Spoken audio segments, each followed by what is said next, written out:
नमस्कार शेतकरी मित्रांनो, मी दर्शन मोरे. मित्रांनो, रब्बी पीक विमा 2024 संदर्भात मित्रांनो, आता जे काही पीक विमा आहे तो आता तुम्ही तुमच्या मोबाईलमधून घरी बसून 1 रुपयात भरू शकतात. तुम्हाला CSC IDची आणि VLE लॉगिनची पण गरज नाही. हे काम फक्त तुम्ही तुमच्या मोबाईलमधून 5 मिनिटात करू शकतात. तर मित्रांनो, हे कसं करायचं हे सर्व या व्हिडिओच्या माध्यमातून आपण बघणार आहेत. चॅनलवरती पहिल्यांदा आलं असेल तर चॅनलला सबस्क्राईब करून ठेवा. अशाच महत्त्वपूर्ण अपडेट्स या चॅनलवरती येत असतात. तर मित्रांनो, व्हिडिओ सुरू करूया.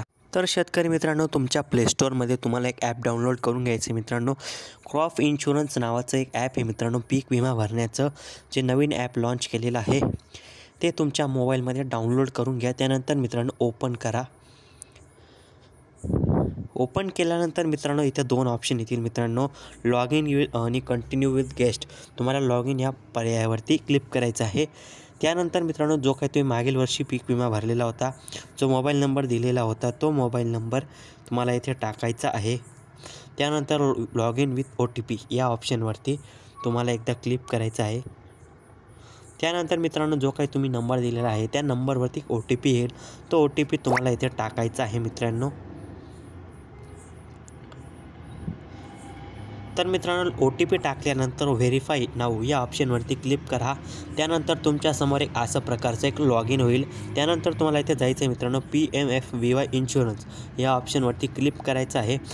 या पद्धतीने आता तुम्ही हा पीक विमा भरायला सुरुवात करायची आहे. त्याच्यानंतर इथे आपलं महाराष्ट्र राज्य सिलेक्ट करा. म्हणजे ऑलरेडी सिलेक्टेड असेल तर राहू द्या, नाही तर सिलेक्ट करून घ्या. त्यानंतर इथे तुम्ही सीझनमध्ये रब्बी सिलेक्ट करा. त्यानंतर मित्रांनो, स्कीममध्ये PMFBY हे सर्च करा. नंतर 2024 सिलेक्ट करून सबमिट अँड नेक्स्ट या बटनावर क्लिक करा. त्यानंतर तुमचं जे काही बँक अकाउंट आहे ते इथून चेक करून घ्यायचं आहे. तुम्हाला ज्या बँक अकाउंटमध्ये पैसे हवेत आहेत ते अकाउंट तुम्हाला इथे दिसेल. तुमचं 1 असेल तर तुम्हाला 1च दिसेल, 2 असतील तर 2 दिसेल. तुम्हाला ज्या अकाउंटमध्ये पैसे हवे आहेत ते अकाउंट तुम्ही इथे सिलेक्ट करायचं आहे. मित्रांनो, पैसे तुम्हाला जे अकाउंट सिलेक्ट केलेलं आहे ते DBTला जे लिंक असेल त्याच अकाउंटला पैसे येतील. मित्रांनो, तर इथे सिलेक्ट करून सेव्ह अँड नेक्स्ट या बटनावरती क्लिक करायचं आहे.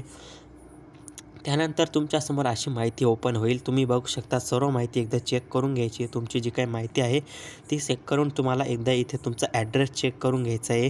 ॲड्रेस व्यवस्थित असेल तर ठीक आहे, नाही तर व्यवस्थित ॲड्रेस टाकून सेव्ह अँड नेक्स्ट या बटनावरती क्लिक करायचं आहे. त्यानंतर तुम्हाला इथे क्रॉप लोकेशन डिटेल्स, तुम्हाला तुमचा महाराष्ट्र राज्य सिलेक्ट करून तुम्हाला तुमचा जिल्हा सिलेक्ट करायचा आहे. तुमचा जो काही जिल्हा आहे तो सिलेक्ट करा. त्यानंतर तालुका सिलेक्ट करा. तालुका सिलेक्ट केल्यानंतर रेव्हेन्यू सर्कल, तुमचं जे काही रेव्हेन्यू सर्कल आहे ते सर्कल सिलेक्ट करा. त्यानंतर तुमचं ग्रामपंचायत सिलेक्ट करा. तुमचं जे काही ग्रामपंचायत असेल जवळचं ते तुम्ही सिलेक्ट करून तुमचं गाव सिलेक्ट करा. त्यानंतर प्रोसीड या बटनावरती क्लिक करा. त्यानंतर तुमच्यासमोर एक असं पेज ओपन होईल. येथे तुम्हाला मित्रांनो विचारलेलं आहे इंडिव्हिज्युअल आणि मिक्स क्रॉप. मिक्स क्रॉपमध्ये तुम्ही जर एका शेतात 2 पिके घेत असाल, मिक्स पिकं घेत असाल तर तुम्हाला मिक्स या बटनावरती क्लिक करून तुमचे जे काही 2 पिके आहेत ते सिलेक्ट करायचे आहेत.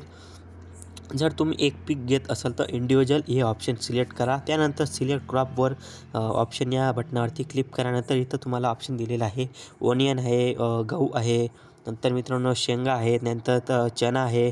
म्हणजे हे 4 ऑप्शन आहेत. तुम्ही कोणतं तुमचं जे काही ऑप्शन आहे ते तुम्ही येथे सिलेक्ट करून घ्यायचं आहे. तर जसे आपल्याला कांदा हे ऑप्शन सिलेक्ट करायचं आहे, तुम्ही ओनियन सिलेक्ट करतो. त्यानंतर मित्रांनो शोईंग डेट, म्हणजे तुम्ही जी लागवड केव्हा केलेली आहे, तुमचं कांदा लागवड केव्हा झालेलं आहे ती डेट तुम्हाला इथे सिलेक्ट करून घ्यायची आहे. सिलेक्ट केल्यानंतर मित्रांनो इथे तुमच्यासमोर एक ऑप्शन येईल 10 सेंट शेअर क्रॉपर. आणि त्यानंतर ओनर, म्हणजे तुम्ही जे काही जमीन आहे तुमची भाड्यातत्वाने घेतलेली आहे, तुम्ही मालक आहात किंवा करार केलेला आहे, हे 3 ऑप्शन आहे. जसे की माझी स्वतःची जमीन आहे, मी ओनर सिलेक्ट करणार आहे. त्यानंतर मित्रांनो इथे तुम्हाला मेन म्हणजे विचारलेला आहे सर्वे नंबर, खाता नंबर. हा सर्वे नंबर जो काय आहे मित्रांनो, जो तुमचा गट नंबर आहे तो 7/12वरती असतो, तो गट नंबर येथे टाकायचा आहे. त्यानंतर मित्रांनो इथे खासरा नंबर, प्लॉट नंबर.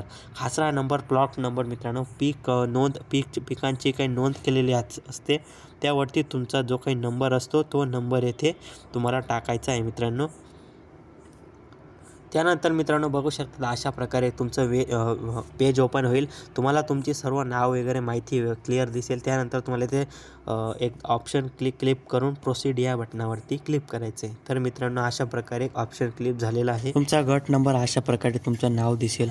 त्यानंतर तुम्ही प्रोसीड करा. नंतर बघू शकतात मित्रांनो, शम इन्शुरन्स प्रीमियम स्टेट गव्हर्नमेंट अशा प्रकारे ऑप्शन येईल. नंतर प्रोसीड दावा, तर त्याच प्रकारे अशा परत ऑप्शन येईल. त्यानंतर प्रोसीड करून मित्रांनो तुम्हाला इथे तुमचं बँकेचं जे काही पासबुक आहे त्या पासबुकचा एक फोटो काढून PDF फॉर्ममध्ये तुम्हाला इथे अपलोड करायचं आहे. त्यानंतर मित्रांनो इथे लँड रेकॉर्ड म्हणजे जो काही तुमचा जमिनीचा सातबारा आहे तो सातबारा डिजिटल स्वरूपात तुम्ही ₹15 डाउनलोड करून येथे अपलोड करू शकतात. त्यानंतर मित्रांनो शोईंग सर्टिफिकेट म्हणजे पीक पेरा स्वघोषणापत्र हे तुम्हाला भरून घ्यायचं आहे आणि ते इथे PDF फॉर्ममध्ये तिन्ही डॉक्युमेंट PDF फॉर्ममध्ये तुम्हाला हे अपलोड करायचे आहेत. तर मित्रांनो अशा प्रकारे तुम्ही हे डॉक्युमेंट अपलोड करून घ्यायचे आहे. त्यानंतर सबमिट नाऊ या बटनावरती क्लिक करायचं आहे. त्यानंतर अपलोडिंग होतील मित्रांनो. हे डॉक्युमेंट तुमचे अपलोडिंग झाल्यानंतर सबमिट नाऊ या ऑप्शनवर क्लिक करायचं आहे. तर मित्रांनो पॉलिसी डिटेल्स आलेला आहे. प्रोसीड नाऊ या बटनावरती क्लिक करायचं आहे. तुमचं क्षेत्र वगैरे तुम्हाला सविस्तर माहिती दिसलेली आहे. त्यानंतर प्रोसीड फॉर पेमेंट, तुम्हाला आता ₹1 पेमेंट केलेलं आहे. तर मित्रांनो बघू शकता मॅसेज आलेला आहे आपल्याला. आता हे ₹1 पेमेंट मित्रांनो तुम्ही online credit card, debit card, UPI, PhonePe, QR या सर्व ऑप्शनमधून हे तुम्ही पेमेंट करू शकतात. तर मित्रांनो इथे ऑप्शन आलेले आहेत. तर नेट बँकिंग आलेलं आहे, credit card, debit card, QR, UPI. तर तुम्ही सर्वात पहिले UPI सिलेक्ट करून घ्यायचं आहे. नंतर पे बाय एनी UPI ॲप, तुम्हाला फोनपेचं चिन्ह आहे ते फोनपेचं ॲप खोलून तुम्हाला जे फोनपेवरती नोटिफिकेशन येईल, नोटिफिकेशन आल्यानंतर हे ₹1 पेमेंट तुम्ही करून टाकायचं आहे. त्यानंतर तुमचा रब्बीचा जो काही पीक विमा आहे तो यशस्वी पूर्ण भरला जाईल. मित्रांनो व्हिडिओ अशा प्रकारे होता. व्हिडिओ आवडला असेल तर त्यांना लाईक करा, सबस्क्राईब करा, शेअर करा. धन्यवाद. जय हिंद, जय महाराष्ट्र.